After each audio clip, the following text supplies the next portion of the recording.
Hello बच्चों, good morning. Last video lecture में हम लोग इलेक्ट्रोकेमिस्ट्री का सेकेंड पार्ट कंडक्टेंस के बारे में पढ़ रहे थे और जिसमें अब तक हम लोगों ने टाइप्स ऑफ इलेक्ट्रोलिटिक कंडक्टेंस के बारे में पढ़ा था। दो प्रकार का होता है, मोलर कंडक्टेंस और इक्विवेलेंट कंडक्टेंस। और इसके साथ ही साथ हम लोग तीन वेरी वेरी इंपॉर्टेंट करके पॉइंट पढ़े थे और मेरा ख्याल है कि आपको वो सारी चीज़ें समझ में आया होगा।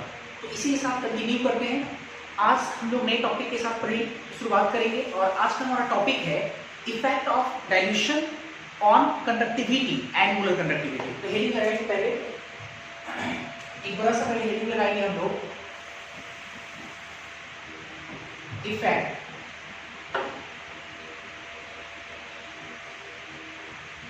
Of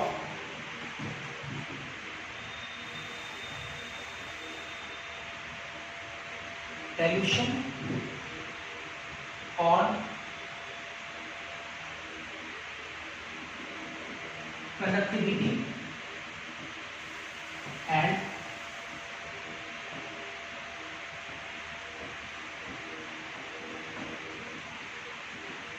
molar conductivity. Effect of dilution on conductivity and molar conductivity मतलब कि मोलर कंडक्टिविटी और कंडक्टिविटी पर डाइल्यूशन का क्या असर है। अर्थात हम ये कहना चाह रहे हैं कि जब हम उसको डाइल्यूट करेंगे तो डाइल्यूट करने से कंडक्टिविटी और मोलर कंडक्टिविटी पर क्या असर पड़ेगा। तो इसमें दो टॉपिक है, तो हम इसको क्या कर लेते हैं, पहले बांट लेते हैं। सबसे पहले हम लोग पढ़ेंगे कंडक्टिविटी का असर, कंडक्टिविटी पर डाइल्यूशन का क्या असर पड़ता है। तो पहले ये पढ़ते हैं हम लोग। तो इफेक्ट of dilution on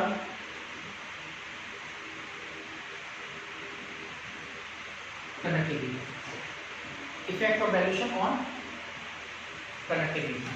ठीक, ये हम लोग देखेंगे पहले कंडक्टिविटी पर डाइल्यूशन का असर। ठीक है, समझते पहले।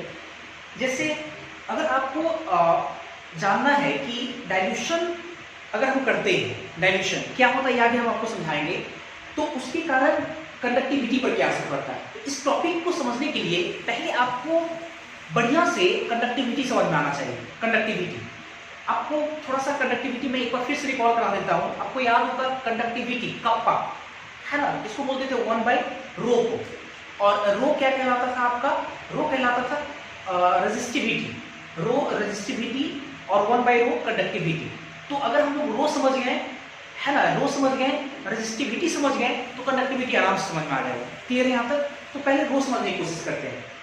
आप थोड़ा बहुत भी अगर अच्छे से फिजिक्स में पढ़े होंगे तो रेजिस्टिविटी के बारे में आपने एक पॉइंट जरूर पढ़ा होगा, रेजिस्टिविटी के बारे में, रो के बारे में, कि जो रो होता है वो मटेरियल के नेचर पर डिपेंड करता है। अर्थात अगर आप मटेरियल बदल देते हैं, है ना, फिजिक्स में हम लोग मेटालिक कंडक्टेंस के बारे में, कंडक्टर के बारे में पढ़ते थे।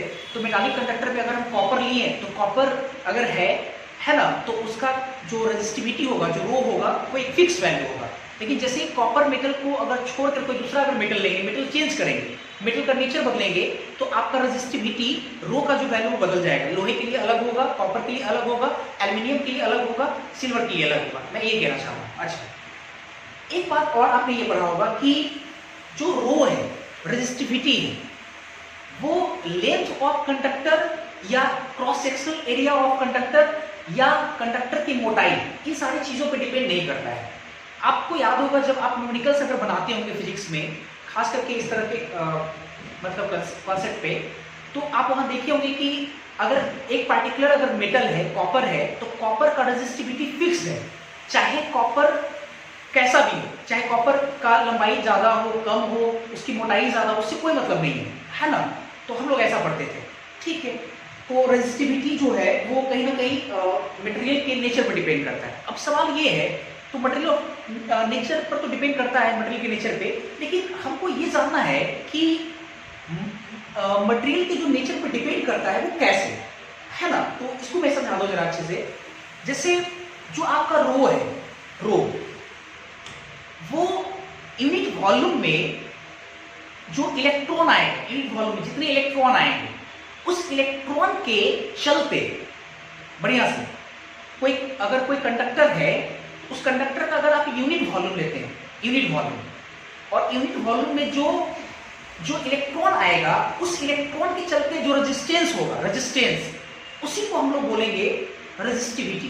कैसे मैं समझाता हूं, आपको याद होगा रिलेशन R बराबर रो L बाई ए।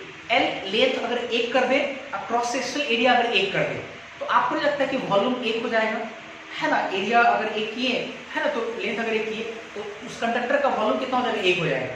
और जैसे अगर 1 हुआ तो उस कंडीशन में देखो R जो है डायरेक्ट रो के बराबर है, तो अर्थात हम ये बोल सकते हैं कि यूनिट वॉल्यूम में जितने इलेक्ट्रॉन आते हैं, है ना, उस इलेक्ट्रॉन के चलते जो उसका रेजिस्टेंस प्रॉपर्टीज है, उसी को हम लोग क्या बोल रहे हैं? कंडक्टिविटी बोल रहे हैं। सॉरी, गलती मैंने बोला, उसी को हम लोग क्या बोलते हैं? रेजिस्टिविटी बोलते हैं। और या बोल सकते हैं यूनिट वॉल्यूम में जो इलेक्ट्रॉन आ रहा है उसके चलते जो कंडक्टेंस प्रॉपर्टीज है, उसी को हम लोग क्या बोलेंगे? कंडक्टिविटी बोलेंगे। इस तरह समझ में आ रहा है आपको? तो एक चीज समझो जरा, मतलब कहीं ना कहीं जो इलेक्ट्रॉन है यूनिट वॉल्यूम में, उसके चलते जो कंडक्टेंस प्रॉपर्टीज आएगा, उसी को हम लोग कंडक्टिविटी बोलेंगे। मतलब कंडक्टिविटी का डेफिनेशन ये होगा, ठीक है? अब इसके बाद समझते हैं।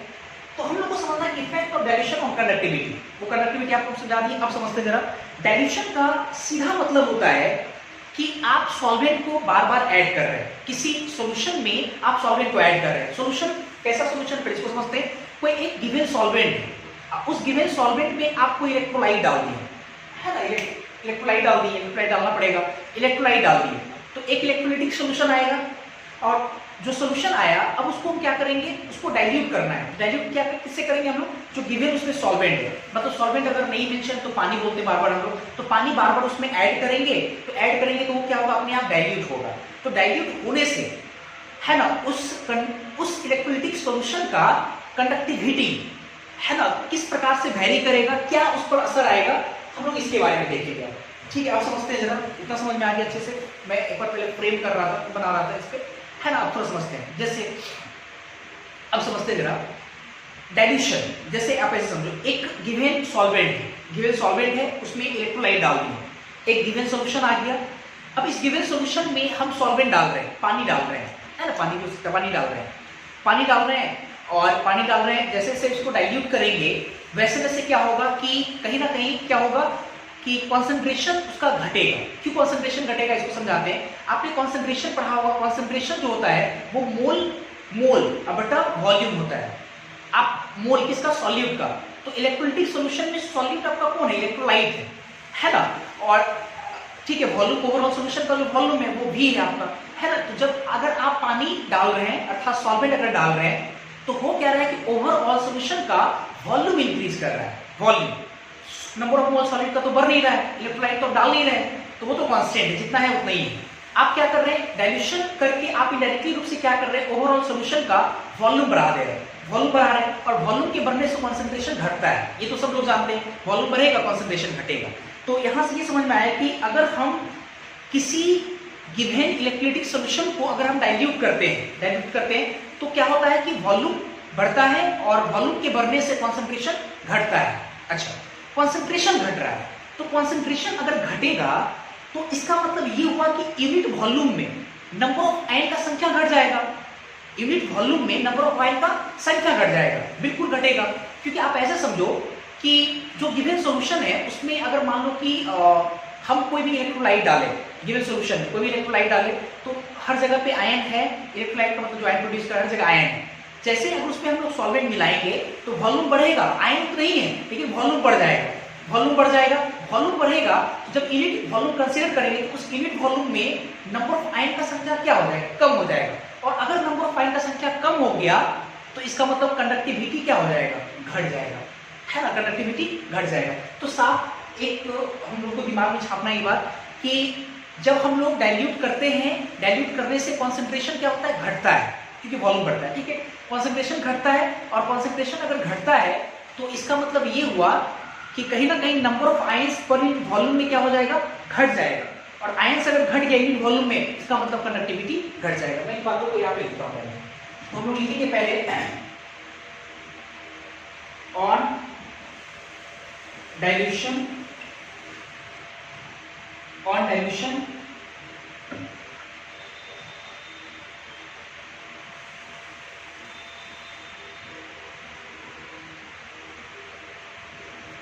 concentration of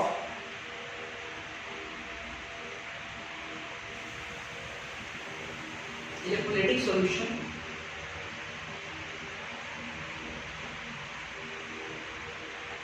decreases and hence घटेगा and hence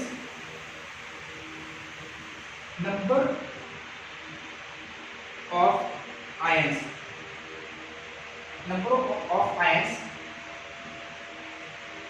per unit volume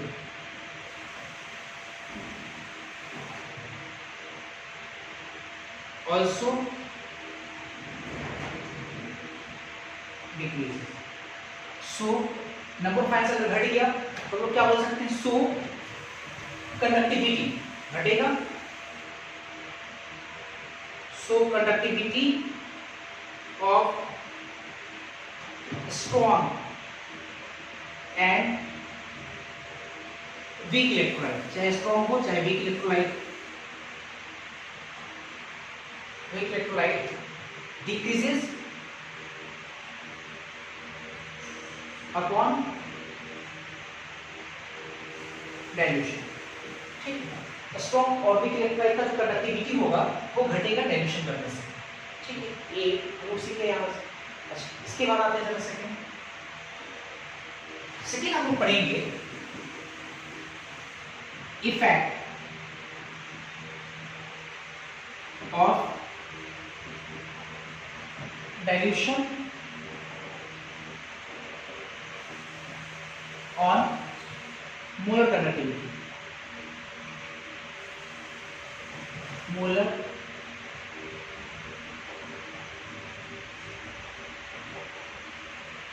conductivity. Effect of dilution on molar conductivity. Second सब टॉपिक लगाएं, effect of dilution on molar conductivity, मतलब मोलर कंडक्टिविटी पर डाइल्यूशन का क्या असर होगा। ठीक है, इसके बारे में जानेंगे। तो कंडक्टिविटी और मोलर कंडक्टिविटी में एक छोटा सा अंतर है। अंतर ये है कि जो कंडक्टिविटी होता है वो यूनिट वॉल्यूम में आयंस की संख्या पर डिपेंड करता है, यूनिट वॉल्यूम में आयन की संख्या पर डिपेंड करता है, और जो मोलर कंडक्टिविटी है वो ओवरऑल सॉल्यूशन में नंबर ऑफ आयंस पर डिपेंड करता है ना, ओवरऑल सॉल्यूशन में नंबर ऑफ आयंस पर डिपेंड करता है। ठीक है, तो एक बार पहले हम देखेंगे, यहाँ पे एक पॉइंट लिखेंगे हम इसके बारे में कि मोलर जो कंडक्टिविटी है, मोलर कंडक्टिविटी डिपेंड्स, या मोलर कंडक्टिविटी क्या होता है, इसको लिखते हैं इज द कंडक्टिंग पावर होता है, और जो कि डिपेंड किस पे करता है, which depends upon number of ions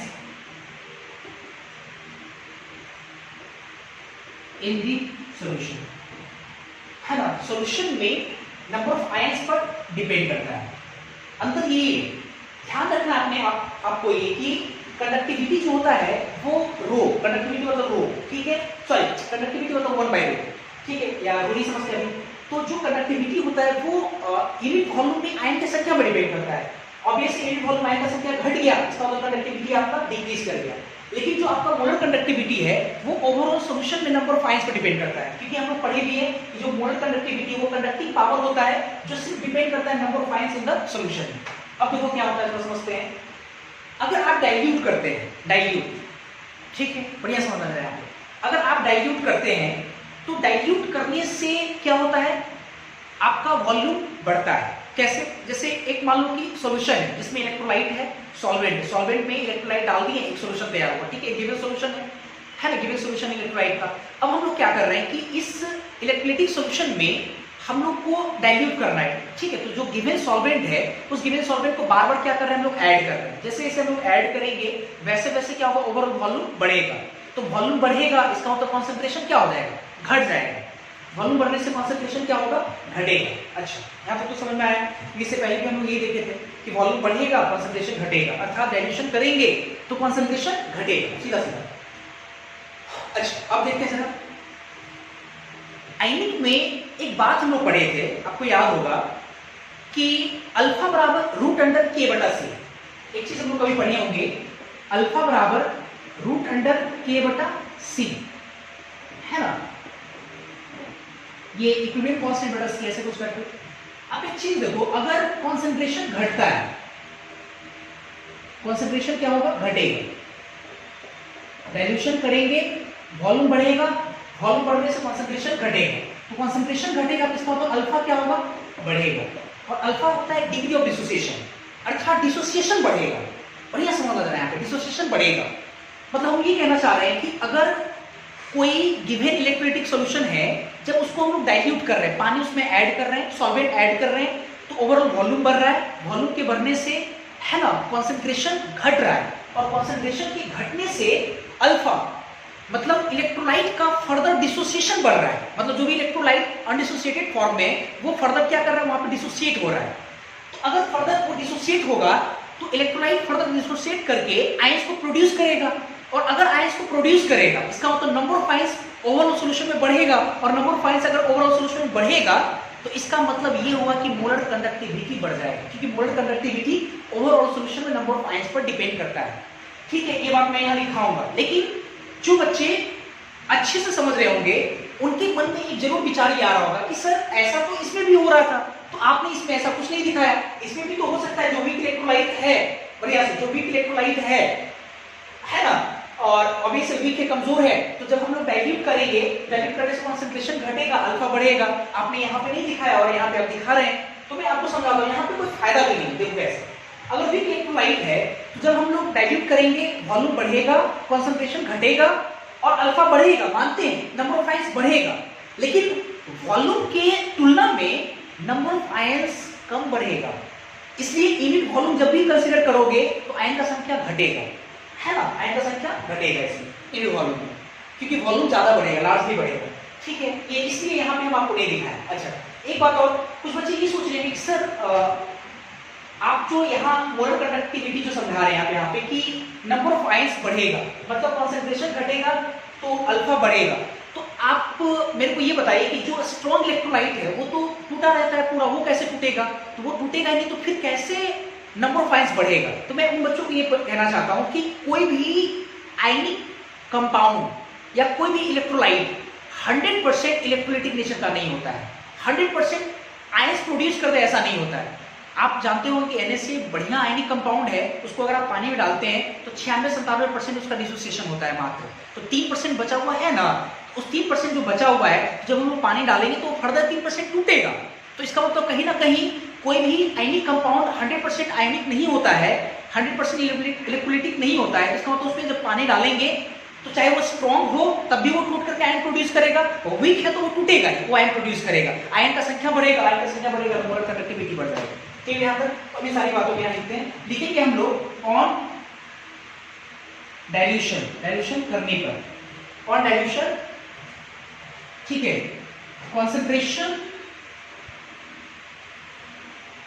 of electrolytic या electrolyte solution, concentration of electrolytic solution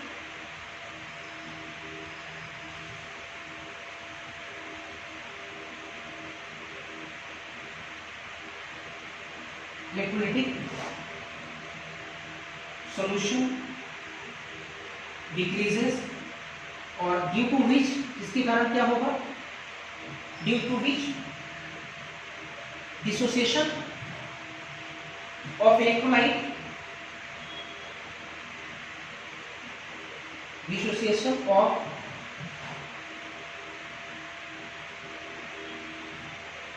electrolyte increases, है ना, कंसंट्रेशन घटेगा, है ना, तो dissociation of electrolyte increases and hence इस प्रकार क्या होगा, नंबर ऑफ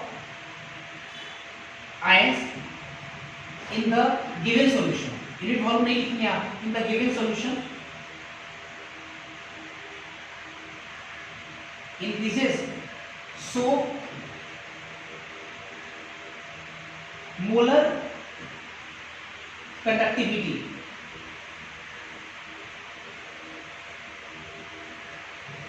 of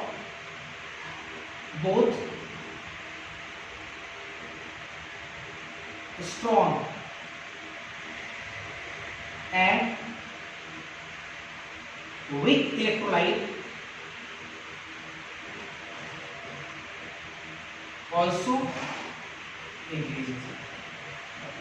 डिफरेंस है ना, जस्ट अपोजिट है। डाइल्यूशन करेंगे, डाइल्यूशन करने पे कंडक्टिविटी डिक्रीज करेगा, और अगर डाइल्यूशन करेंगे जो मोलर कंडक्टिविटी है ना, मोलर कंडक्टिविटी ये इंक्रीज करेगा। कैसे करेगा वो मैंने सारी बातों को यहाँ पे लिखा है, तो पहले आप इसको नोट करें, फिर मैं आपको समझाता हूँ।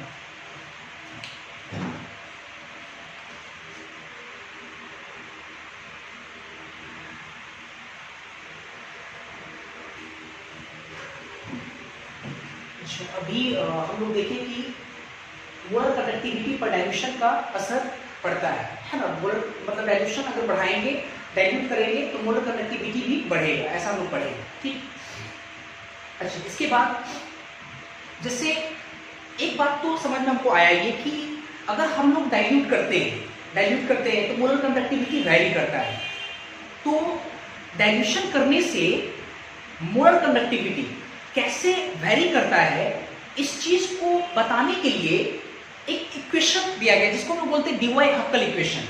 मतलब इस चीज को बताने के लिए, इस चीज पर जो पूरा जो रिसर्च रहा है वो दो साइंटिस्ट के द्वारा रहा। एक को हम लोग बोलते हैं डीवाई, एक है हक्कल, और उन दोनों ने अपने नाम के सम्मान में एक इक्वेशन तैयार किया और जिसका नाम दिया गया डीवाई हक्कल इक्वेशन। और ये इक्वेशन बताता है कि कैसे या किस प्रकार डाइल्यूशन करने से कंडक्टिविटी जो है, मोलर कंडक्टिविटी जो है वो है ना वेरी करता है। तो पहले मैं एक पॉइंट यहां लिखता हूं यहाँ पे कि the variation of molar conductivity lambda M, हम लोग बोल सकते हैं molar conductivity at given solution. दिए हुए सॉल्यूशन में क्या है, मोलर कंडक्टिविटी लैम्डा एम मान लो, है ना, लैम्डा एम विथ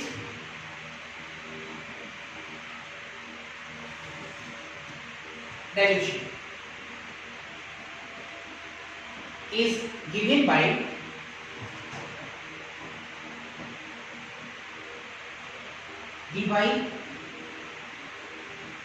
हक्कल इक्वेशन। एक डीवाई और हक्कल दो साइंटिस्ट के द्वारा दिया गया एक इक्वेशन जिसको हम लोग बोलते हैं डीवाई हक्कल इक्वेशन। इक्वेशन क्या है, पहले यहाँ लिखता हूँ। इक्वेशन है लैम्डा एम बराबर lambda M infinity minus a lambda M infinity plus b और रूट अंडर सी। ये इक्वेशन कैसे आया, क्या ये इक्वेशन का प्रूफ है या नहीं है, ऐसा कुछ आपको जानना भी नहीं है क्योंकि इक्वेशन में वेरीफाइड इक्वेशन है, ठीक है। ऐसा निकाला गया लैम्डा एम बराबर lambda M infinity minus bracket के अंदर में a lambda M infinity plus b और रूट अंडर सी। यहाँ कौन क्या है मैं पहले मेंशन कर देता हूँ, उसके बाद फिर समझाता हूँ। यहाँ जो लैम्डा एम है ये कहलाएगा मोलर कंडक्टिविटी,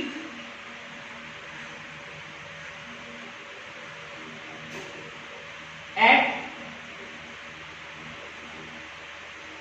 गिवन सॉल्यूशन। ये सॉल्यूशन मोलर कंडक्टिविटी, और ये जो लैम्डा एम इन्फिनिटी है जब आप सॉल्यूशन को डाइल्यूट किए, अर्थात हम इसको बोल सकते हैं मोलर कंडक्टिविटी कब का, एट इनफिनाइट डाइल्यूशन। मतलब इसमें डाइल्यूट करने के बाद जो सॉल्यूशन बना रहा है सॉल्यूशन, उसमें लैम्डा एम इन्फिनिटी मतलब मोलर कंडक्टिविटी एट इनफिनाइट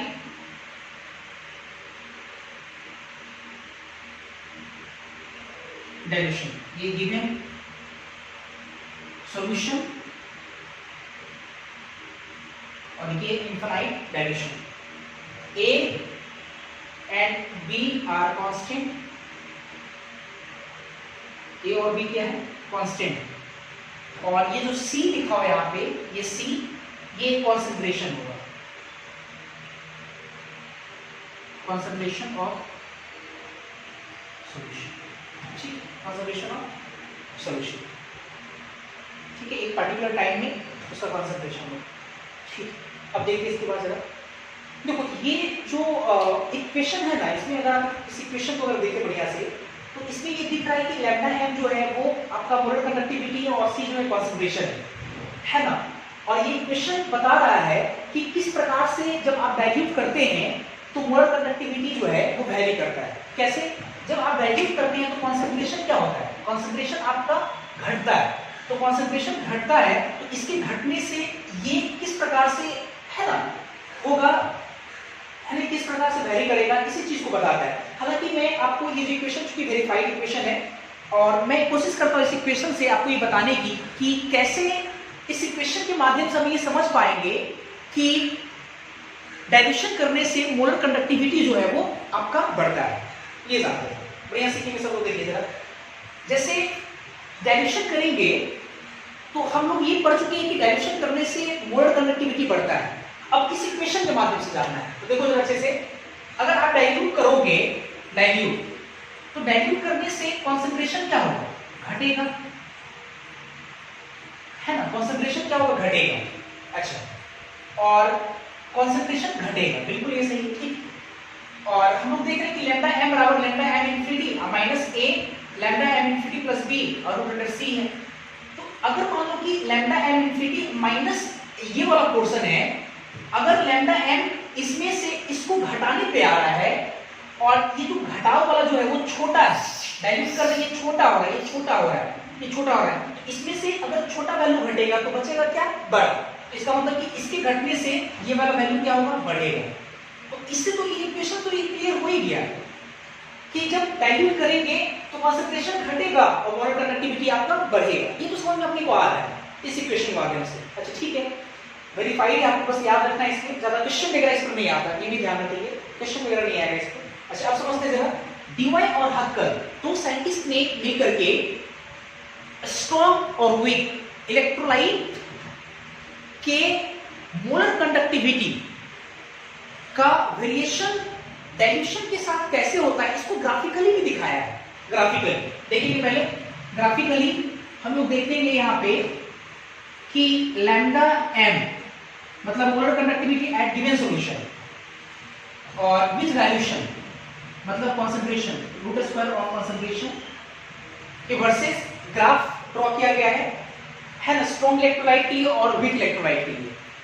और देखा गया कि दोनों इलेक्ट्रोलाइट के लिए स्ट्रॉन्ग और वीक के लिए अलग अलग ग्राफ आता है। स्ट्रॉन्ग इलेक्ट्रोलाइट के लिए लगभग पैरेलल टू एक्स एक्सिस आता है, लगभग क्या? पैरेलल टू एक्स एक्सिस, मतलब थोड़ा सा मैं ऐसे झुका करके नीचे लिखा दूंगा, पैरेलल टू एक्स एक्सिस। ये किसके लिए आता है? क्यों मैं समझाऊंगा अच्छे से। फॉर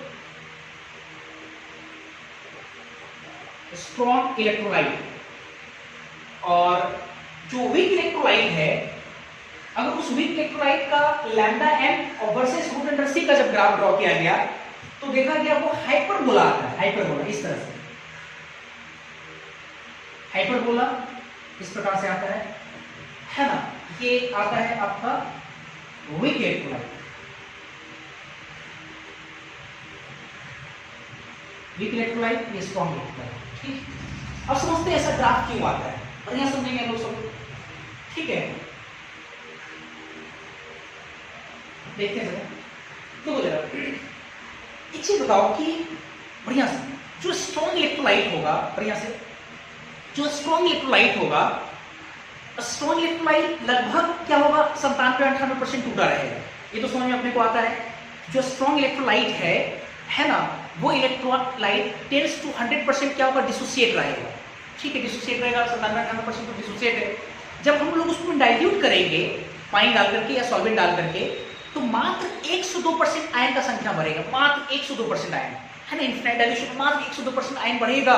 और उस आयन, जब वो जो आयन बढ़ेगा, तो मेरा ये कहना है कि आयन ज्यादा से तो बढ़ नहीं रहा है। इसका मतलब ये हुआ कि molar conductivity at given solution, जो शुरुआत में था पहले दिए हुए सॉल्यूशन में, और जब हम उसमें पानी ऐड करके या सॉल्वेंट ऐड कर करके जब हम लोग इनफिनाइट सॉल्यूशन बना लिए, हम लोग इनफिनाइट डाइल्यूट कर दिए उसमें, और उसमें अगर हम लोग आयन की संख्या की बात करें तो मामूली सा बढ़ा है, थोड़ा सा आयन बढ़ा है। तो थोड़े से उस आयन बढ़ने के कारण शुरुआत में जो मोलर कंडक्टिविटी है और जब इनफिनाइट डाइल्यूशन में जो मोलर कंडक्टिविटी होगा वो आपस में लगभग क्या होगा, बराबर होगा। मतलब हम ये कह सकते हैं कि स्ट्रॉन्ग इलेक्ट्रोलाइट में लैम्डा एम जो है तकरीबन बराबर होगा लैम्डा एम इंफिनिटी के, क्योंकि लैम्डा एम इंफिनिटी क्या आपका है, molar conductivity at infinite dilution, लगभग बराबर होगा। ये आपको समझ में आना चाहिए। अच्छा, लगभग बराबर आएगा तो इसका मतलब आपको एक चीज तो क्लियर होना चाहिए, लैम्डा एम इंफिनिटी बराबर कब आएगा, जब कंसंट्रेशन क्या हो, ज्यादा से इंक्रीज हो, तो ये क्या हो जाए, ये पूरा टर्म क्या हो जाएगा यहाँ पे जीरो हो जाएगा। आप ऐसे समझ लैम्डा एम बराबर लैम्डा इंफिनिटी और माइनस इतना है, तो ये पूरा का पूरा जीरो हो जाएगा, तब तो लैम्डा एम इंफिनिटी के बराबर होगा, है ना। तो आप एक चीज देखो, लैम्डा एम अगर लैम्डा एम इंफिनिटी के बराबर हो गया, ये दोनों अगर बराबर हो गया, तो आप देखो ना जरा, y बराबर, ये y है, ये y है, ये x है, तो y बराबर lambda M infinity, lambda infinity मतलब कांस्टेंट है, तो ऑब्वियस y बराबर 4 या y बराबर 50 का लाइन क्या होगा, पैरेलल टू x एक्सिस, लगभग, क्योंकि लगभग बराबर है इसलिए हम लिखे लगभग। अच्छा, कुछ बच्चे ऐसे सोच रहे होंगे सर आपको नीचे की तरफ क्यों ग्राफ को दिखा रहे हैं, आप ऊपर की तरफ क्यों नहीं ऐसे दिखाए ग्राफ, ऊपर की तरफ पैरेलल में तो एक थोड़ा नीचे आप दिखा रहे हैं, ऊपर क्यों नहीं। तो जो बच्चे मैथ पढ़ेंगे ना उसको बहुत अच्छे से पता होगा, आप लोग मैथ में y बराबर mx प्लस c का ग्राफ पढ़े होंगे, y बराबर mx प्लस c, तो देखो जरा y बराबर mx प्लस c, ये y है, ये आपका x है, तो y बराबर ये m है आपका, m स्लोप, x और ये c है। तो मेरा ये कहना है कि ये सब तो नेगेटिव हो नहीं सकता, देखो माइनस इसके साथ लगा हुआ है, तो इसका मतलब ये हुआ जो कांस्टेंट है वो नेगेटिव होता नहीं है, लैम्डा इंफिनिटी नेगेटिव होगा नहीं, जो मोलर कंडक्टिविटी है और कंसंट्रेशन का नेगेटिव होता नहीं है, हालांकि वो तो x है उसको सोचना ही नहीं चाहिए। अच्छा, ये जो टर्म है आपका, ये वाला टर्म, ये पूरा पॉजिटिव है, अब बाहर माइनस लगा हुआ है, इसका मतलब ये हुआ कि जो स्लोप है वो क्या है, नेगेटिव है। तो स्लोप नेगेटिव के लिए अगर आपको ग्राफ ड्रॉ करना है तो आप ऐसे ड्रॉ करोगे कि ऐसे ड्रॉ करोगे, ऐसे ड्रॉ करेंगे, क्योंकि हम थोड़ा सा झुका के ड्रॉ करेंगे तब तो ये वाला थोड़ा आगे बढ़ेगा, ये कटेगा, तो देखो 90 से ज्यादा एंगल आना चाहिए।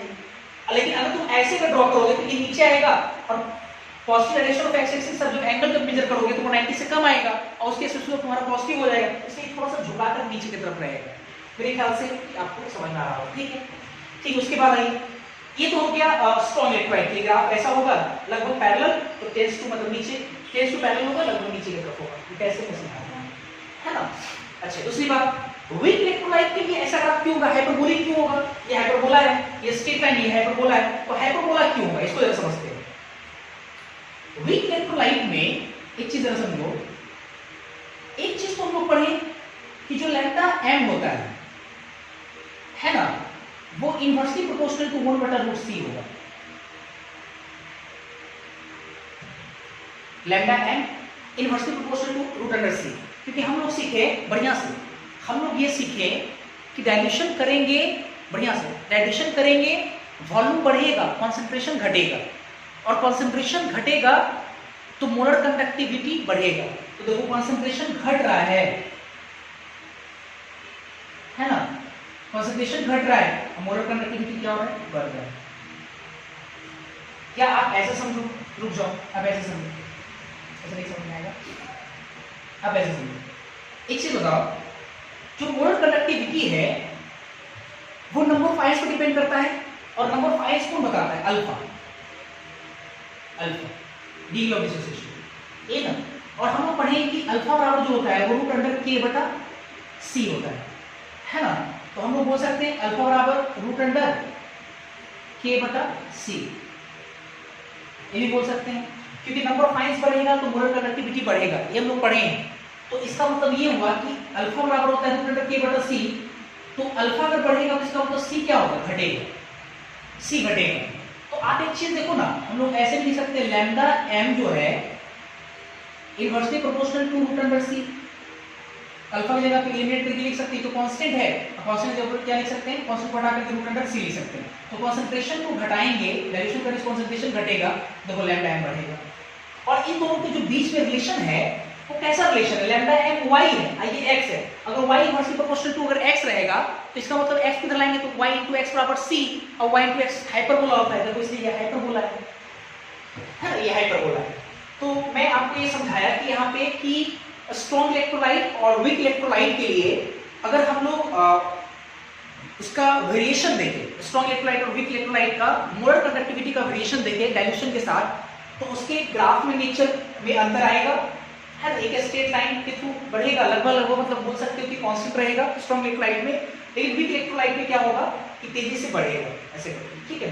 जैसे जैसे हम लोग डाइल्यूट करेंगे, है ना, वैसे वैसे तेजी से क्या होगा, डाइल्यूट कंसंट्रेशन घटेगा, कंसंट्रेशन इधर घटेगा, इधर जैसे जैसे घटेगा, देखो डाइल्यूशन क्या हो रहा है, सॉरी मोलर कंडक्टिविटी क्या हो रहा है, इधर जाने की मोलर कंडक्टिविटी देखो बढ़ रहा है, ऐसे बढ़ रहा है, ठीक है। यहाँ पे ये सीधे हम लोग, अच्छा, तो ये मेरा ख्याल है कि ये सब आपको समझ में आ गया होगा।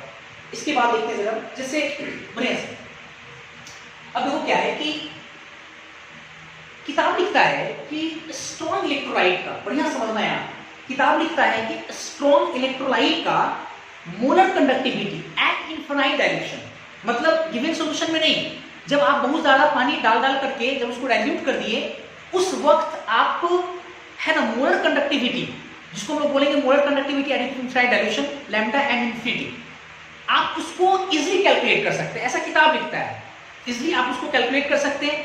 लेकिन आप वीक इलेक्ट्रोलाइट का मोलर कंडक्टिविटी इनफाइनाइट डाइल्यूशन में आप उसको कैलकुलेट नहीं कर सकते, इसको समझते हैं बढ़िया से। एक पॉइंट यहां समझना जरूरी है, देखते जरा, जैसे स्ट्रॉन्ग इलेक्ट्रोलाइट है ना, क्यों हम लोग निकाल सकते हैं स्ट्रॉन्ग इलेक्ट्रोलाइट का लैम्डा एम इन्फिनिटी, और क्यों हम लोग lambda M infinity weak electrolyte के लिए नहीं निकाल सकते हैं।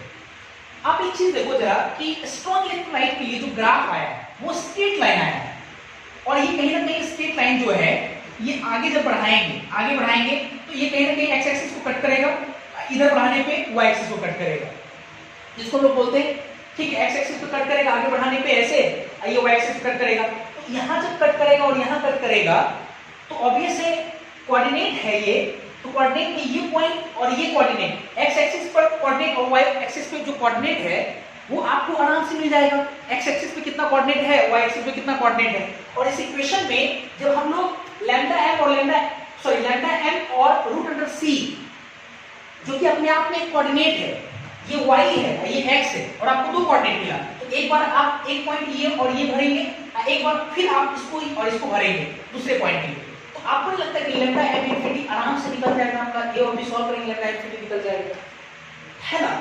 तो ये आराम से, जिसको हम बोलते हैं एक्सट्रापोलेशन मेथड। अगर मैथ में अगर आपको पढ़े होंगे, कोई अगर स्ट्रेट लाइन है और उस स्ट्रेट लाइन का अगर इक्वेशन दिया हुआ, मान लो कोई कांस्टेंट अगर ए और बी दिया हुआ है, कुछ भी दिया हुआ कांस्टेंट, और उसको निकालने के लिए कहा गया, तो आप क्या करो कि उस लाइन को बढ़ा करके आगे आप नोन जाना पहचाना पॉइंट निकाल लो, जो कि ऑब्वियसली जाना पहचाना पॉइंट कोऑर्डिनेट पे निकल सकता है, एक्सिस पे निकल सकता है, तो एक्सिस पे ये जाएगा, कट करेगा, निकल जाएगा, उस पॉइंट को पुट करेंगे, वहां से ए और बी निकालेंगे कांस्टेंट, ऐसा पढ़ेंगे आप, जिसको एक्सट्रापोलेशन मेथड कहते हैं। तो इस lambda M infinity strong electrolyte के लिए निकाला जा सकता है by extrapolation method. Extrapolation method लगा लेंगे, आगे बढ़ाएंगे, कट करेंगे एक्स एक्सिस वाई एक्सिस को, पॉइंट निकल जाएगा, भरेंगे, पुट करेंगे वैल्यू इसमें और लैम्डा इन्फिनिटी निकल जाएगा।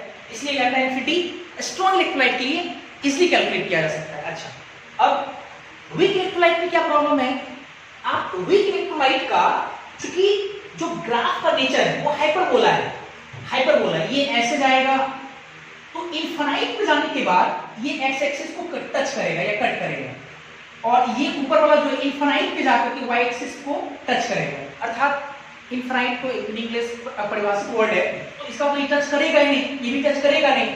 जब ये टच नहीं करेगा और ये टच नहीं करेगा तो जाना पहचाना आपके पास पॉइंट नहीं आएगा, पॉइंट कोऑर्डिनेट नहीं आएगा, जब जाना पहचाना कोऑर्डिनेट आएगा नहीं तो आप ऑब्वियस है इस फॉर्मूला से आप लैम्डा एम इन्फिनिटी चाह करके भी एक्सट्रापोलेशन मेथड से नहीं निकाल सकते, एक्सट्रापोलेशन मेथड से आप नहीं निकाल सकते, है ना। तो यहां तक आई होप कि आपको ये सब बातें समझ में आ रही होगी।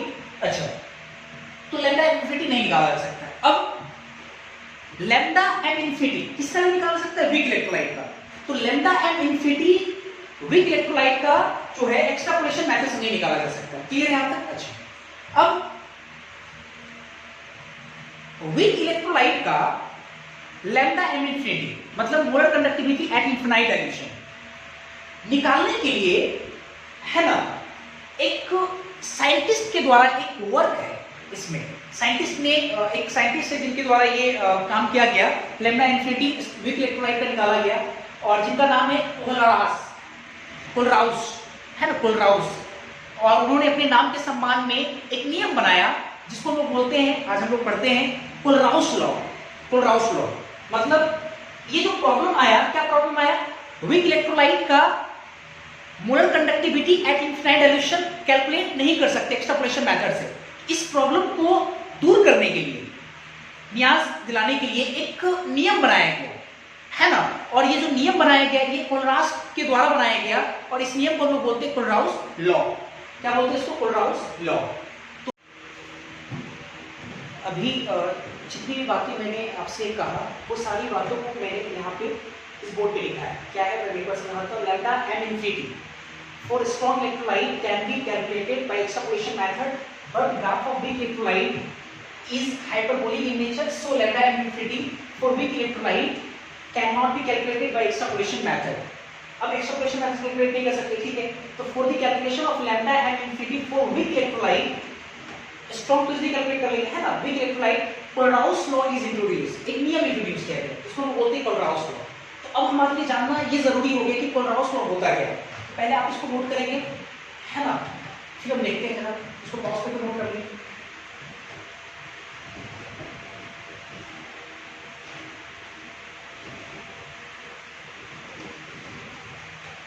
हेडिंग लगाएंगे कोलराउस लॉ, काफी इंपॉर्टेंट है। कंडक्टेंस में ज्यादातर जो क्वेश्चन है वो आपके कोलराउस लॉ से ही बनेंगे, ठीक है? कोलराउस लॉ,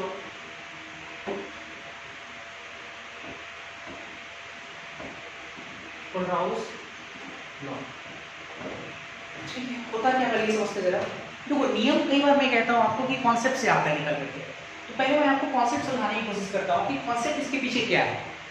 नियम पहले मैं कहता हूं, नियम ये है, कोलराउस के द्वारा नियम ये बनाया गया कि किसी भी इलेक्ट्रोलाइट का, चाहे वो स्ट्रॉन्ग हो चाहे वो वीक हो, उसका मोलर कंडक्टेंस इनफाइनाइट डाइल्यूशन में, अनंत घोल में, इनफाइनाइट डाइल्यूशन में जो है वो बराबर होगा प्रत्येक आयन के कंडक्टेंस के सम के।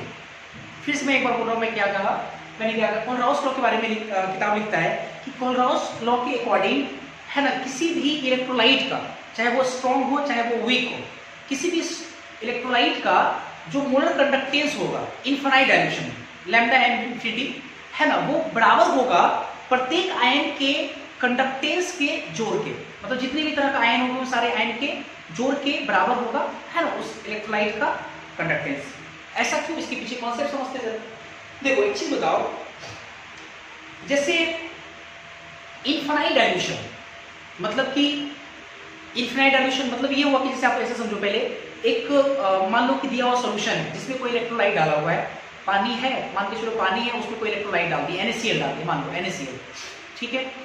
और एग्जाम्पल पे NaCl डाले, तो NaCl दिए हुए पानी में NaCl है, मतलब NaCl को जब डालेंगे तो टूटेगा Na+ और Cl- में। तो अब होगा क्या कि जब Na+ और Cl- में टूटेगा तो आयंस फ्री हो गया, वो घूम फिर रहा है, छोटे से वॉल्यूम में वो घूम फिर रहा है ना। जब उसको हम डाइल्यूट करेंगे, डाइल्यूट करते जाएंगे तो एक बड़ा वॉल्यूम बनेगा, और उस बड़े वॉल्यूम में है ना आयन जो होगा वो काफी दूर चला जाएगा, एक आयन दूसरे आयन से क्या होगा, बहुत दूर हो जाएगा। और अगर एक आयन दूसरे आयन से बहुत दूर हो गया तो प्रत्येक आयन दूसरे आयन से इंडिपेंडेंट फील करेगा, स्वतंत्र फील करेगा है ना। और अगर स्वतंत्र फील करेगा तो इसका मतलब ये हुआ कि उस सॉल्यूशन का जो ओवरऑल कंडक्टेंस होगा, जो भी कंडक्टिविटी होगा, वो प्रत्येक आयन के, चूंकि प्रत्येक आयन फ्री है तो प्रत्येक आयन के कंडक्टेंस या उसके कंडक्टिविटी के है ना सम के बराबर होगा क्या, आपका molar conductance.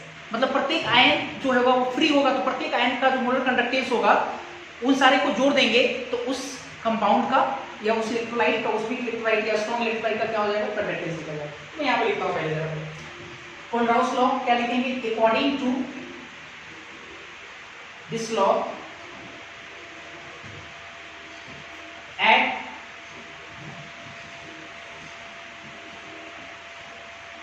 at infinite dilution each ion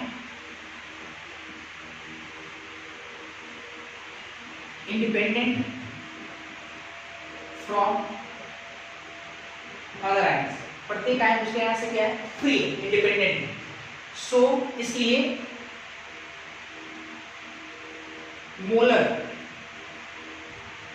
conductance या कंडक्टिविटी ऑफ स्ट्रॉन्ग या वीक इलेक्ट्रोलाइट, दोनों के लिए होगा। मोलर कंडक्टेंस या मोलर कंडक्टिविटी ऑफ स्ट्रॉन्ग या वीक इलेक्ट्रोलाइट इज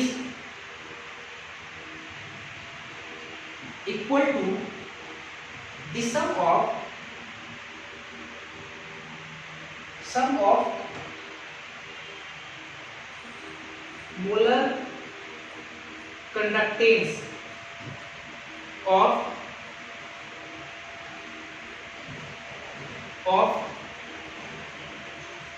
है ना, sum of molar conductance of each ion, प्रत्येक आयन के मोलर कंडक्टेंस के जोड़ के जो है बराबर होगा किसी भी स्ट्रॉन्ग या वीक इलेक्ट्रोलाइट का मोलर कंडक्टेंस ईच आयन, है ना। ये आपका कोलरास लॉ का स्टेटमेंट है। इसमें एक एग्जांपल देखते हैं, पहले समझो। पहले इसे एक इलेक्ट्रोलाइट लेते हैं, जैसे मान लो कि एक स्ट्रॉन्ग इलेक्ट्रोलाइट पहले लेते हैं, जैसे मान लो कि NaCl ऑब्वियसली ये स्ट्रॉन्ग है,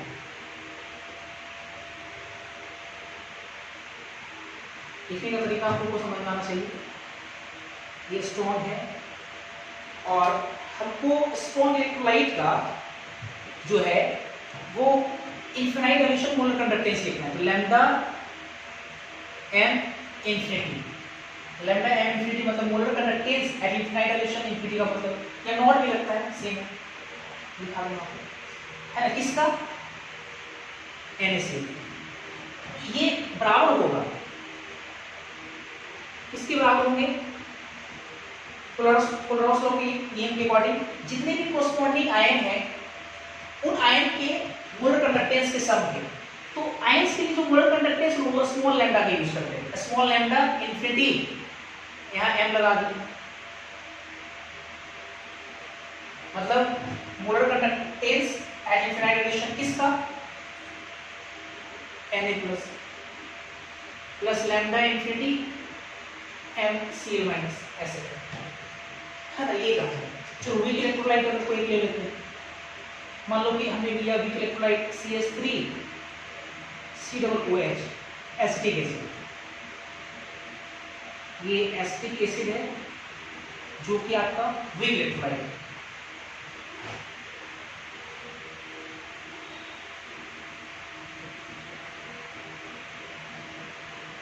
वीक इलेक्ट्रोलाइट तो कैसे लिखेंगे इसका?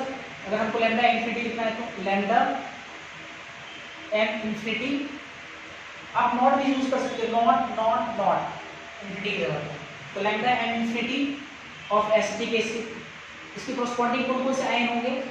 CH3COO माइनस एसिटिक आयन और H+ आयन। तो हम लोग lambda m infinity CH3COO minus plus lambda m infinity H+, ऐसा लोग लिख सकते हैं, है ना। एक चीज और 4 Na2SO4, इसके लिए मान लो लिखना है Na2SO4, इसके लिए अगर लगाना है हमको, है ना, लैम्डा m इंफिनिटी Na2SO4। देखो बच्चे यहाँ पे गलती क्या करते हैं, वो लिखता है बराबर lambda m infinity Na plus lambda m infinity SO4 double minus. ये गलत है, ऐसा नहीं होगा। सही क्या माना जाएगा? ये गलत है आपका। सही क्या होगा? सही होगा आपका लैम्डा m इंफिनिटी, अगर आपको Na2SO4 लिखना है बराबर होगा 2 into lambda m infinity of Na plus lambda m infinity SO4 double minus. ये सही माना है, ये सही है और ये आपका गलत है। ऐसा इसलिए मैं कह रहा हूं क्योंकि Na2SO4 जब टूटेगा, Na2SO4 का एक मोल जब टूटेगा तो 2 मोल Na+ बनेगा प्लस SO4 डबल माइनस बनेगा। तो इसके एक मोल टूटने से 2 मोल Na+ बन रहा है। तो Na+ का संख्या कितना है? 2 है। और मैंने पहले बोला प्रत्येक आयन के मोलर कंडक्टेंस के सम के बराबर होगा, इसलिए वहां पे 2 से मल्टीप्लाई करना पड़ेगा यहाँ। अच्छा, इसके बाद एक और देखिए जरा, है ना, एक और देखिए जरा एग्जाम्पल। जैसे अगर मान लो कि Al2SO4 का होल ट्राइस है, चलो एक एग्जाम्पल ये लेंगे, लास्ट एग्जाम्पल में समझा।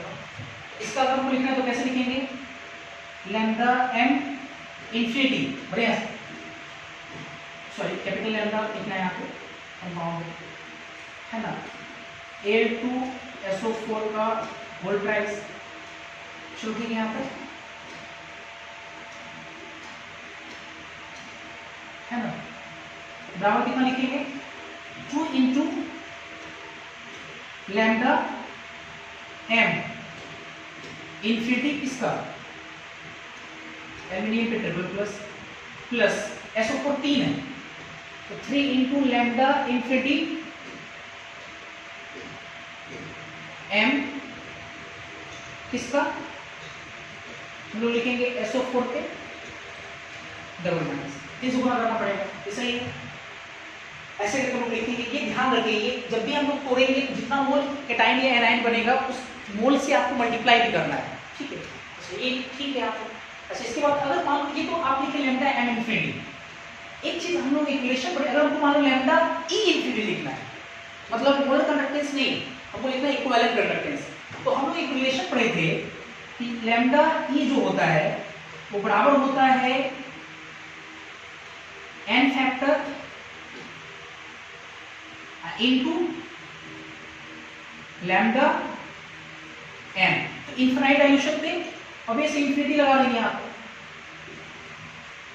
ये होगा ना, बढ़िया से। अच्छा n फैक्टर थोड़ा सा मैं आपको क्लियर करता हूं, अगर कोई आयन है ना, आयन, कोई आयन है तो उस आयन पे, उस आयन के ऊपर जितना चार्ज है वही चार्ज उस आयन का n फैक्टर कहलाता है, ऐसा हम लोग रेडॉक्स में पढ़े हैं। और अगर कोई कंपाउंड है तो उस कंपाउंड पे, उस कंपाउंड में जो केटायन है या एनायन, उस केटायन या एनायन पर जो नेट चार्ज होगा, केटायन या एनायन पर जो नेट चार्ज होगा वो चार्ज उस कंपाउंड का n फैक्टर कहलाता है। कुछ बच्चे सोच रहे सर केटायन का चार्ज अलग होगा, एनायन का चार्ज अगर अलग होगा तो हम कैसे लेंगे, तो एक चीज समझ रहा, कंपाउंड मैंने बोला तो कंपाउंड ऑब्वियस न्यूट्रल होता है, जितना केटायन का चार्ज उतना एनायन पे, तो आप केटायन का चार्ज लो चाहे एनायन का, बात तो बराबर होगा। चलो अगर मान लो कि हमको इसके लिए लिखना है, लैम्डा इंफिनिटी लिखना है, तो लैम्डा इंफिनिटी कितना बराबर होता है n factor into lambda m infinity, है ना, इतना ही हम लोग पढ़े थे क्या, लैम्डा e इंफिनिटी बराबर n फैक्टर इनटू, नहीं साइकिल में लिखा हूं, नॉर्मेटिव वहां पे और वहां हो जाता था, सॉरी सर हमने यहाँ पे m पढ़ा था और यहाँ पे e पढ़ा था, है ना, लैम्डा m इंफिनिटी बराबर, सॉरी a बराबर, ठीक है याद है।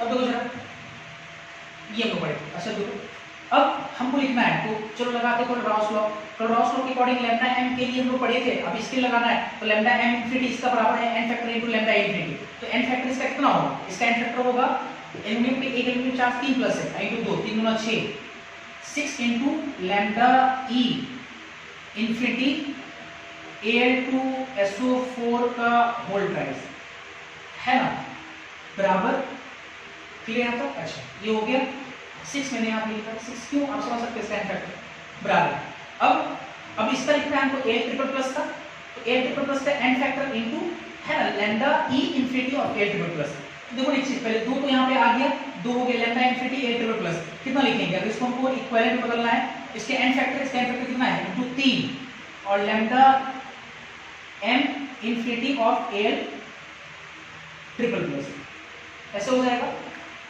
और प्लस ये 3 10 का 10 into lambda m infinity SO4 double minus lambda m infinity n factor into lambda infinity होता है, इसका n फैक्टर कितना 2, आप फिर लिख सकते हैं lambda m infinity, sorry m नहीं e, बल्कि मैं लिख रहा हूँ यहाँ पर भी e, ठीक है e होगा यहाँ पे, सॉरी e SO4 पे डबल माइनस, ऐसे हो जाएगा, और ये 6 3 गुना 6 3 गुना 6 कट जाएगा। तो एक चीज देखो जरा, लैम्डा इंफिनिटी Al2SO4 का होल ट्राइस बराबर है lambda E infinity of L triple plus plus lambda E infinity SO4 के डबल माइनस। मतलब इसमें जो है लैम्डा ई इंफिनिटी केस में, मतलब इक्विवेलेंट कंडक्टेंस के केस में जो मोल का संख्या जो मल्टीप्लाई होता था मोलर कंडक्टेंस वो इसमें मल्टीप्लाई नहीं हो पा रहा। ऐसा नहीं, ये बिल्कुल अलग है, थोड़ा ध्यान रखना पड़ेगा, सबको एक जैसा ट्रीट नहीं करेंगे। वो मोलर कंडक्टेंस के लिए था, ये इक्विवेलेंट कंडक्टेंस के लिए, इक्विवेलेंट कंडक्टेंस में मोल से गुणा नहीं हो रहा है, ये ध्यान रखने के लिए आप इसको ड्रॉ भी कर सकते हो, कैलकुलेट कर सकते हो। तो ऐसा करना है आपको। यहाँ तक तो थ्योरी हो गया। कोलराउस लॉ से अभी क्वेश्चन नहीं बनेगा। कोलराउस लॉ का 3-4 एप्लीकेशन है, वो 3-4 एप्लीकेशन हम आपको पढ़ाएंगे। अभी फिलहाल क्या करना है कि कंडक्टेंस में 51 से असाइनमेंट में है ना, 51 से लेकर के 57 तक आप क्वेश्चन बनाएंगे, 51 से 57, और उसके बाद कल की क्लास में या अगले क्लास में कोलराउस लॉ का एप्लीकेशन पढ़ाएंगे, तब जाकर नेक्स्ट क्वेश्चन बनेगा। तो आज के लिए इतना रहने देते हैं। Thank you.